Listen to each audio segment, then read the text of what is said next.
Hello friends, आज हम बात करेंगे हिंदी पे बहुत ज़्यादा ही मोस्ट इम्पोर्टेंट जीवन परिचय के बारे में। आचार्य रामचंद्र शुक्ल का जीवन परिचय। ठीक है, आचार्य रामचंद्र शुक्ल जी का जीवन परिचय देखेंगे और बहुत ही आसानी से बताएंगे कैसे आप बना बना के एकदम मस्त तरीके से लिख सकते हो और एग्जाम में पूरे नंबर पा सकते हो। ठीक है, एकदम ट्रिक से बताएंगे कैसे आपको एग्जाम में लिखना होता है। तो यार प्लीज वीडियो को शुरू से लेकर आखिरी तक जरूर देखना।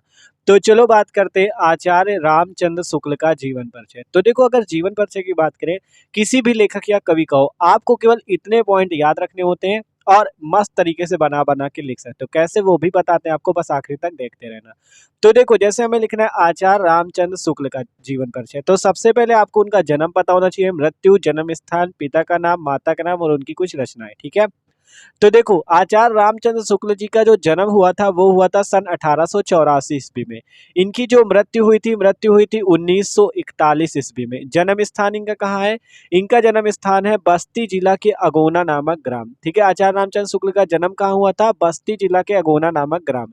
पिता का नाम क्या है इनके? चंद्रबली शुक्ल। माता का नाम क्या है? विभासी देवी। रचनाएं हैं रश्मि मानसा, चिंतामणि, भ्रमर गीत आदि। ठीक है, तो बस इतने मेन पॉइंट आपको याद रखने हैं कि जन्म 1884 में हुआ था, मृत्यु 1941 में, जन्म स्थान बस्ती जिला के अगोना नामक ग्राम, पिता का नाम चंद्रबली शुक्ल, माता का नाम विभासी देवी, रचनाएं रश्मि मानसा, चिंतामणि, भ्रमर गीत आदि। बस इतना याद कर लिया, पूरा जीवन परिचय लिख लोगे। कैसे, देखो बताते हैं।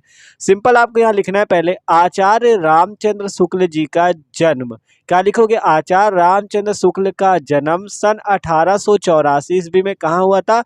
बस्ती जिला के अगोना नामक ग्राम में हुआ था। क्या लिखोगे? आचार्य रामचंद्र शुक्ल जी का जन्म सन 1884 ईस्वी में बस्ती जिला के अगोना नामक ग्राम में हुआ था। बस इसी से के बना के आपको लिखना है। पहली लाइन यही लिखी जाती है, आचार्य रामचंद्र शुक्ल का जन्म सन 1884 ईस्वी में बस्ती जिला के अगोना नामक ग्राम में हुआ था। फिर क्या लिखना है? इनके पिता और माता का नाम। इनके पिता का नाम चंद्रबली शुक्ल था तथा माता का नाम विभासी देवी था। इतना तो यार एकदम मस्त तरीके से लिख सकते हो कि आचार्य रामचंद्र शुक्ल का जन्म सन 1884 ईस्वी में बस्ती जिला के अगोना नामक ग्राम में हुआ था। इनके पिता का नाम चंद्रबली शुक्ल, माता का नाम विभासी देवी था। देख सकते हो, हमने नीचे यही लिखा हुआ है। हमने लिखा आचार्य रामचंद्र शुक्ल का जन्म सन 1884 ईस्वी में बस्ती जिला के अगोना नामक ग्राम में हुआ था। इनके पिता का नाम चंद्रबली शुक्ल तथा माता का नाम विभासी देवी था। सिंपल, इतना तो एकदम मेन टॉपिक आपको इतना ही लिखना है। ठीक है, जो मतलब मेन पॉइंट है। आप देखो आगे क्या लिखना है, इनकी प्रारंभिक शिक्षा कहाँ हुई? तो इनकी प्रारंभिक शिक्षा देखो, जब इनका जन्म अगोना में हुआ तो अगोना में ही प्रारंभिक शिक्षा होगी, तो इनकी प्रारंभिक शिक्षा अगोना में हुई। इसके बाद इन्होंने मिर्जापुर के लंदन मिशन स्कूल से एफए फाइनल की परीक्षा उत्तीर्ण की। क्या कहा गया? सबसे पहले तो प्रारंभिक शिक्षा, आपको शिक्षा के बारे में बताना होगा, तो शिक्षा इनकी प्रारंभिक हुई अगोना में। इसके बाद इन्होंने मिर्जापुर के लंदन मिशन स्कूल से एफए फाइनल की परीक्षा उत्तीर्ण की। ठीक है, और इसके बाद क्या हुआ? इसके बाद ये वकालत पढ़ने के लिए इलाहाबाद गए। इसके बाद ये वकालत पढ़ने या आपका जो वकील की डिग्री होती है वो पढ़ने के लिए कहाँ गए? इलाहाबाद। लेकिन या परंतु इनका वहाँ मन नहीं लगा। जब वकालत पढ़ने इलाहाबाद गए, वहाँ इनका मन नहीं लगा। इसके बाद इन्होंने काशी नागरी प्रचारी सभा में संपादन का कार्य प्रारंभ किया।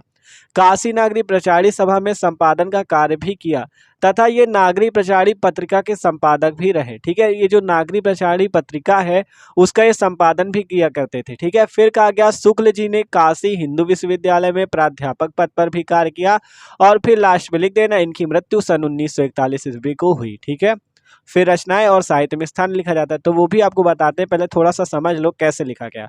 सबसे पहले आपको लिखना था आचार्य रामचंद्र शुक्ल का जन्म सन 1884 ईस्वी में बस्ती जिला के अगोना नामक ग्राम में हुआ था।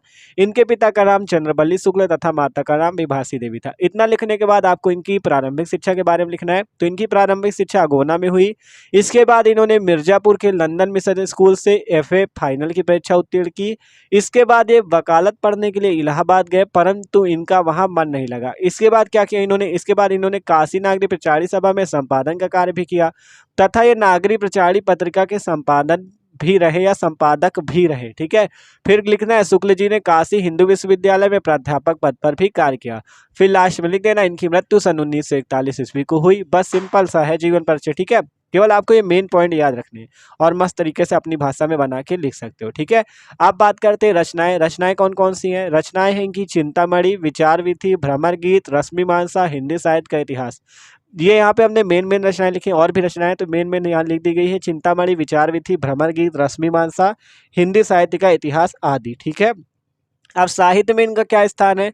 तो आचार्य रामचंद्र शुक्ल हिंदी के सुप्रसिद्ध समालोचक ही नहीं थे, अपितु श्रेष्ठ निबंधकार, हिंदी साहित्य के इतिहासकार। तो देखो इसके आगे आपको क्या लिखना है वो बताते हैं। पहले आपको लिखना है आचार्य रामचंद्र शुक्ल हिंदी के सुप्रसिद्ध समालोचक ही नहीं थे, अपितु मतलब कि वो केवल समालोचक ही नहीं थे, अपितु श्रेष्ठ निबंधकार भी थे, हिंदी साहित्य के इतिहासकार भी थे, और फिर नीचे लिख लेना विचारक और श्रेष्ठ शैलीकार भी थे। मतलब इतना लिखने के बाद कि अपितु श्रेष्ठ निबंधकार, हिंदी साहित्य के इतिहासकार, विचारक और श्रेष्ठ शैलीकार भी थे। क्या लिखोगे? श्रेष्ठ शैलीकार भी थे और विचारक भी थे। तो ये इनका साहित्य में स्थान है, रचनाएं हो गई, और आसानी से आप पूरा जीवन परिचय देख सकते हो। ठीक है, मस्त तरीके से याद कर सकते हो। तो यार वीडियो अच्छा लगा हो तो लाइक कर देना, चैनल को भी सब्सक्राइब कर लेना। ठीक है, और जीवन परिचय लेखक और कवियों को देखना चाहते हो तो डिस्क्रिप्शन पे हिंदी की प्लेलिस्ट मिल जाएगी, उस पर जाके सारे कवि और लेखकों के जीवन परिचय देख सकते हो। तो okay, thanks for watching this video.